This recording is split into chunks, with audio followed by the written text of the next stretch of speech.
Before the MCU turned superheroes into family friendly quip machines, there was another universe. Darker, messier, and powered by sheer mutant chaos. This is the story of Fox's X Men franchise. A glorious train wreck of leather suits, time travel, and more continuity errors than a drunk time traveler. A franchise that soared to greatness and then fell harder than Jean Grey's sanity. Welcome to the rise and fall of Fox's X Men universe. Grab your popcorn and maybe an aspirin. Let's rewind to the year 2000. People were panicking about Y2K, Nokia phones ruled the earth, and Hugh Jackman was not famous yet. Enter Bryan Singer's X Men, a moody, serious take on comic books that said what if superheroes were repressed and dressed like idiots. This first X Men gave us Wolverine being angry, Rogue being confused, and Storm asking deeply philosophical questions like, you know what happens to a toad when it gets struck by lightning? The answer is nothing. Absolutely nothing happens. Storm. Then came X2, X Men United. This movie slapped. Mutants fought humans, humans fought back, Wolverine stabbed 20 guys in the kitchen, and Nightcrawler teleported into the White House like a demonic psycho. This movie got everyone excited. The X Men were cool, mature, and somehow made trench coats intimidating. But then came X Men The Last Stand, or as fans call it, the Let's Kill Everyone movie. It tried to juggle two massive storylines and then dropped both. Phoenix was moody, Magneto lifted a bridge for no reason, and Cyclops, he blinked and died, like literally. After the original trilogy ended with a whimper, Fox had some time on their hands. They shifted their focus on ruining the Fantastic Four for a bit, but after those movies ended up being box office duds, a Fox exec probably said, hey, people love Wolverine, let's ruin him for a bit. And we got X-Men Origins Wolverine. A contender for the worst comic book movie of all time, and Fox has a lot of those, X-Men Origins Wolverine had everything. An Oscar-winning director, no story cause what's the point of that, CGI claws that looked like they were rendered on a toaster, a mute Deadpool, which in retrospect is quite funny, and the Hobbit from Lord of the Rings, because why not? In this movie we watched Logan suffer, and we suffered with him. They made him fight a helicopter for God's sakes. Like, they were planning a standalone Magneto film as well, but this movie was so Mobius that they just killed that project in its inception. But I guess that was probably for the best because it paved way for what I believe was one of the most underrated superhero films of all time.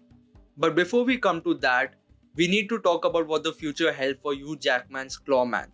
After giving us Mute Deadpool, Wolverine was given another chance to write solo with The Wolverine, a more grounded story set in Japan. Logan fights ninjas, loses his healing powers, and emotionally bonds with a dying old man who turns out to be Mecha Godzilla. Wait, no, a giant samurai robot. A slight improvement. Just when everyone thought that Fox was hopelessly strolling around with the X-Men, they pulled an insane and honestly quite shocking 180 and gave us X-Men First Class, aka the most underrated comic book movie of all time. This movie was actually quite intense, emotional, and thrilling. A story of young Charles and Eric, Professor X and Magneto. It had amazing mutant montages, Michael Fassbender turning Nazi coins into bullets, and Kevin Bacon doing Kevin Bacon things, I suppose. All in all, it was probably the most fun I had watching an X-Men movie. X2 is a close second, but this movie felt much more rewatchable. James McAvoy and Nicholas Hoult are a huge reason for this, but also it gave Mystique much more of a central role, which was very well deserved. It was also a big box office success, the biggest since X2. But now because of that, Fox had the pressure. How do you follow such a great movie? Well, somehow, and now, I truly believe this is accidental. They followed this movie up with what I genuinely believe is one of the greatest comic book movies of all time. X-Men Days of Future Past. The Avengers Endgame of Fox. The highest grossing X-Men movie till date, and in many people's eyes, the end of the Fox X-Men series. The Days of Future Past is one of the best comic storylines ever, and purely accidentally, Fox created the perfect scenario to make it happen. They ended their original X-Men trilogy so vaguely that it was easy to bring back Patrick Stewart and a lot of the original gang back. And the new First Class film also had such amazing chemistry that both sides of the story, the past and present, complemented each other extremely well. The cherry on top was Hugh Jackman's Wolverine, who never ages, the perfect bridge between the two worlds, as he travels back in time to stop an assassination which would destroy the world.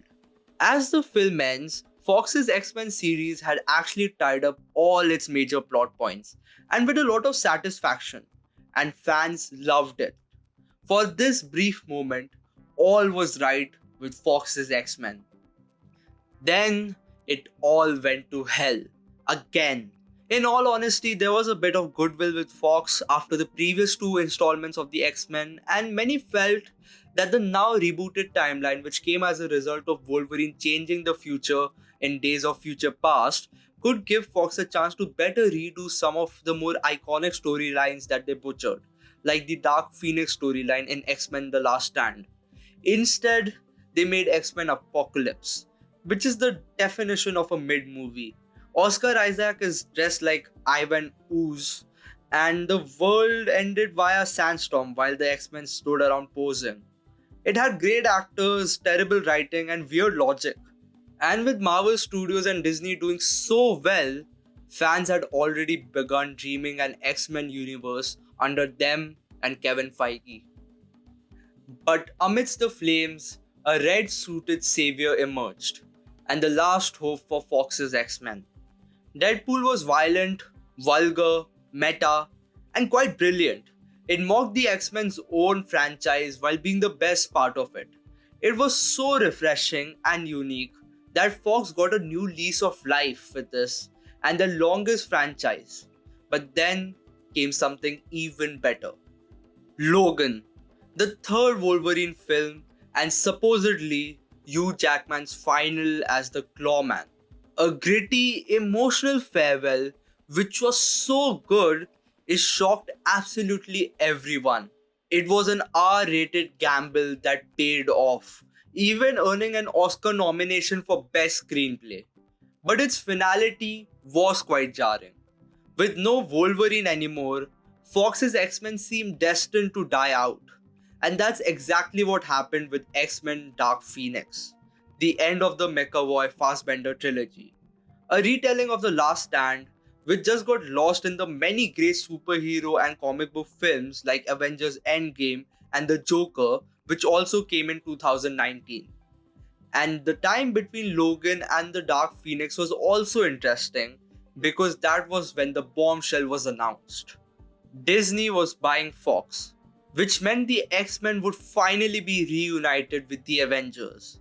And it was quite certain that Disney would bring a new crop of actors to play the iconic mutants, meaning the Dark Phoenix became the last X-Men film under Fox, ending an era. Fox's last X-Men hit was Deadpool 2, which came in 2018, also becoming the highest grossing film of the whole series, beating out Days of Future Past. But that just became a footnote as headlines about the merger and the future of the X-Men under Marvel Studios took center stage. The day finally came on March 20th, 2019, just before Avengers Endgame released. The merger between Fox and Disney was finalized and the Fox X-Men series was done. The last official film which started production under the Fox era was The New Mutants. But it was so forgetful, nobody cared. So now, let's reminisce. Fox's X-Men series was ambitious, chaotic, often brilliant, frequently dumb, but always entertaining. It gave us iconic performances, incredible action, and a mutant family we somehow loved despite all the recasting. Now, with X-Men officially being part of the MCU, who knows? Will it be better, cleaner, more consistent? Deadpool and Wolverine have already made their Disney debuts, and while it was a fun film, it felt like a legacy movie trying to bank on the nostalgia that the Fox films actually had. Hugh Jackman returned even after saying his goodbyes in Logan. It just felt like a final cash in before the eventual reboot in the future.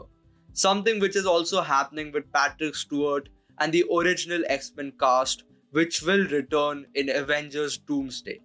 But whatever the future holds, the movies produced by Fox are now set in stone and can't be changed. And I believe, for all its faults, the series was one of the most entertaining from the 21st century, and the moments they gave would not be forgotten for a long, long time. RIP Fox X Men 2000 to 2020. You were beautiful disasters.